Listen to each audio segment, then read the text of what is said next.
Hello student, मैं हूँ रीना।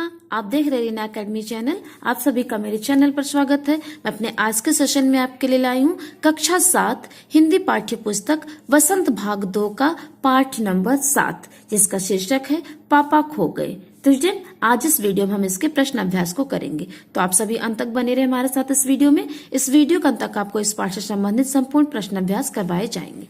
तो यहाँ पे नाटक से सबसे पहला प्रश्न है, नाटक में आपको सबसे बुद्धिमान पात्र कौन लगा और क्यों? इसका उत्तर हम लिखेंगे। नाटक में सबसे बुद्धिमान पात्र हमें कौवा लगा, क्योंकि वह उड़ उड़कर सभी घटनाओं की जानकारी रखता है। अच्छे बुरे लोगों की उसे पहचान है।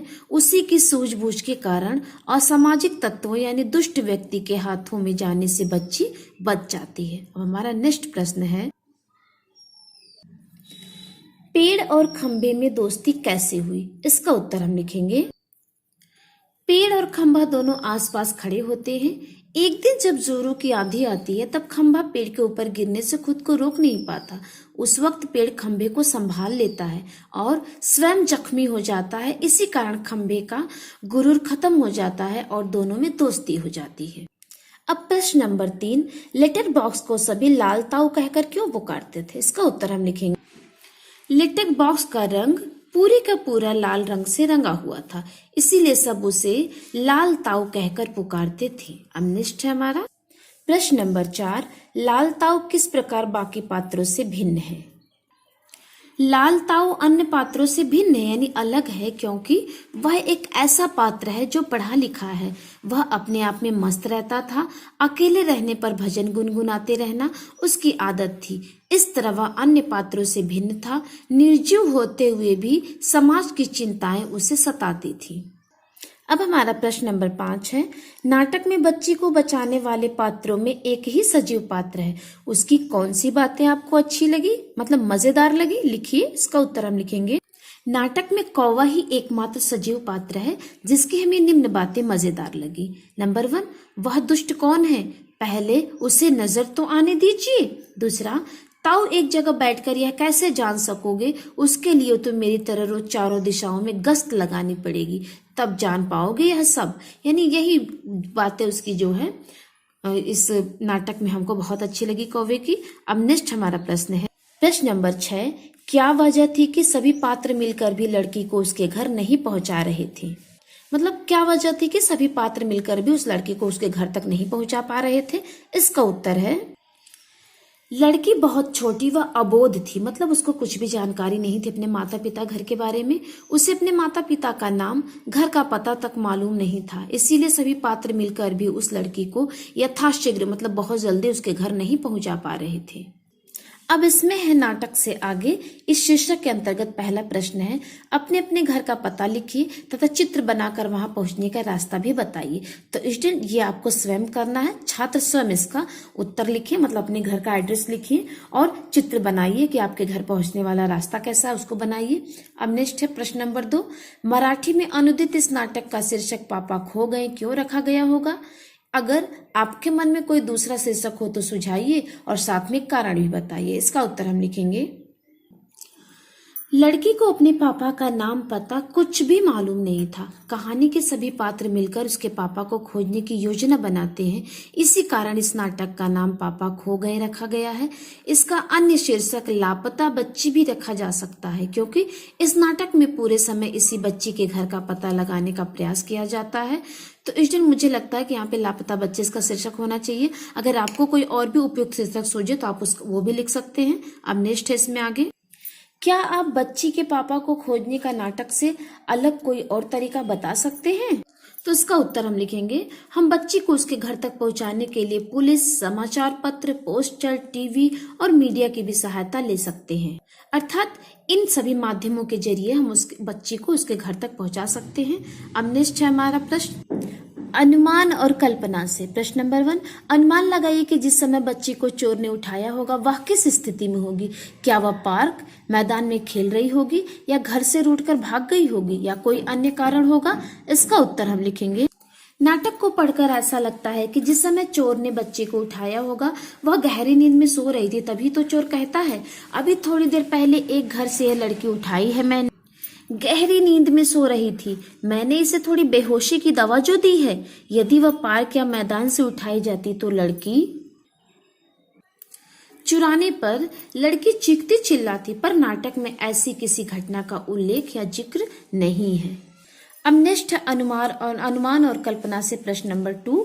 नाटक में दिखाई गई घटना को ध्यान में रखते हुए यह भी बताइए कि अपनी सुरक्षा के लिए आजकल बच्चे क्या क्या कर सकते हैं। संकेत के रूप में नीचे कुछ उपाय सुझाए जा रहे हैं, आप इससे अलग कुछ और उपाय लिखिए, जैसे समूह में चलना, एकजुट होकर बच्चा उठाने वालों या ऐसी घटनाओं का विरोध करना, अनजान व्यक्तियों से सावधानी पूर्वक मिलना। इसके अलावा हमको कुछ और उपाय लिखने, इसके बारे में हम लिख रहे हैं आगे। नाटक की इस घटना को ध्यान में रखते हुए बच्चों कभी भी अकेले नहीं चलना चाहिए, हमेशा अपने माता पिता या किसी परिचित व्यक्ति के साथ ही चलना चाहिए। कोई अपरिचित व्यक्ति अगर जबरदस्ती करे या किसी तरह का प्रलोभन दे तो उसका विरोध करना चाहिए, जैसे चीख कर या चिल्ला कर लोगों से सहायता मांगनी चाहिए। अब नेक्स्ट है, इसमें हमारा नेक्स्ट प्रश्न है भाषा की बात से। प्रश्न नंबर 1, आपने देखा होगा कि नाटक में बीच बीच में कुछ निर्देश दिए गए हैं। ऐसे निर्देशों से नाटक के दृश्य स्पष्ट होते हैं जिन्हें नाटक खेलते हुए मंच पर दिखाया जाता है, जैसे सड़क, रात का समय, दूर कहीं कुत्तों के भौंकने की आवाज। यदि आपको रात का दृश्य मंच पर दिखाना हो तो क्या क्या करेंगे, सोचकर लिखिए। तो इसका उत्तर हम लिखेंगे, अंधेरी रात का दृश्य है, आसमान में तारे नजर आ रहे हैं, सड़क के किनारे बिजली के खंभों की लाइटें जल रही हैं, दूर मेंढक की आवाज आ रही है, अंधेरा होने के कारण रास्ता बिल्कुल सुनसान है, आसपास कुत्ते भौंक रहे हैं। अब भाषा की बात से हमारा प्रश्न नंबर 2, पाठ को पढ़ते हुए आपका ध्यान कई तरह के विराम चिन्हों की ओर गया होगा। अगले पृष्ठ पर दिए गए अंश से विराम चिन्हों को हटा दिया गया है, ध्यान पूर्वक पढ़िए तथा उपयुक्त चिन्ह लगाइए। तो यहाँ पे एक पैराग्राफ है, मुझ पर भी एक रात आसमान ने गड़गड़ाती बिजली आकर पड़ी थी। अरे बाप रे, वो बिजली थी या आफत, याद आते ही अब भी दिल धक धक करने लगता है। बिजली जहाँ गिरी थी वहां खंभा कितना गहरा पड़ गया था, खड्डा कितना गहरा पड़ गया था। खंबे महाराज, अब जब कभी बारिश होती है तो मुझे उस रात की याद आती है, अंग थर थर कांपने लगते हैं। तो इसमें हमको जो है उपयुक्त विराम चिन्ह लगाने हैं। तो जनाब देख सकते हैं यहाँ पे विराम चिन्ह लग गया, मुझ पर भी एक रात आसमान से गड़गड़ाती बिजली आकर पड़ी थी, यहाँ पूर्ण विराम। अरे बाप रे, यहाँ विस्मयादि बोधक चिन्ह, वो बिजली थी या यहाँ पे कॉमा यानी अल्प विराम, आफत यहाँ पे अल्प विराम, याद आते ही अब भी दिल धक धक करने लगता है। और बिजली जहाँ गिरी थी यहाँ पे प्रश्नवाचक चीज, वहां खड्डा कितना गहरा पड़ गया था, यहाँ पे पूर्ण विराम। खंभे महाराज, यहाँ विस्मयादि बोधक चिन्ह।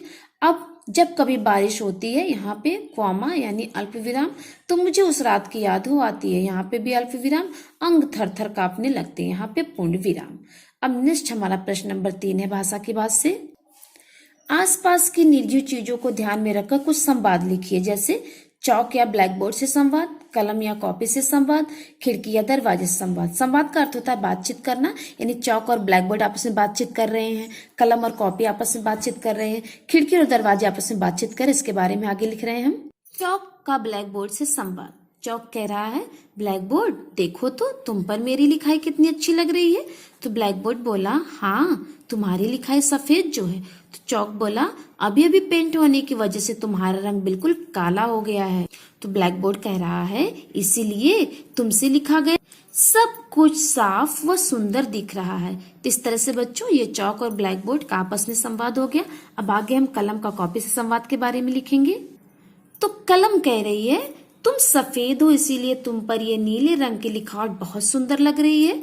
तो कॉपी बोल रहा है, अब बस करो, ये पृष्ठ भर चुका है, मतलब पेज हमारा भर गया है, अब दूसरे पृष्ठ पर लिखना शुरू करो। इस तरह से कलम और कॉपी का आपस में बातचीत हो गया।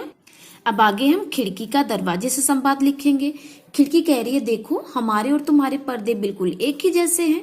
तो दरवाजा कह रहा है, हाँ एक ही जैसे होने चाहिए, नहीं तो अच्छा नहीं लगेगा। खिड़की कह रही है, आप मुझसे बड़े हो इसलिए आपके पर्दे मुझसे ज्यादा लंबे हैं। तो इस तरह से स्टूडेंट ये हमने आपस में खिड़की और दरवाजे के संवाद को भी लिख लिया। अब इसमें नेक्स्ट प्रश्न नंबर 4, उपयुक्त में से 10-15 संवादों को चुने, उनके साथ दृश्यों की कल्पना करें और एक छोटा सा नाटक लिखने का प्रयास करें। इस काम में अपने शिक्षक से सहयोग लें। तो स्टूडेंट आप सभी इस काम को स्वयं करें, छात्र स्वयं इसका उत्तर लिखें। तो आज की वीडियो में बस इतना ही, मिलते हैं हम आपसे अपने अगले वीडियो में, तब तक के लिए धन्यवाद।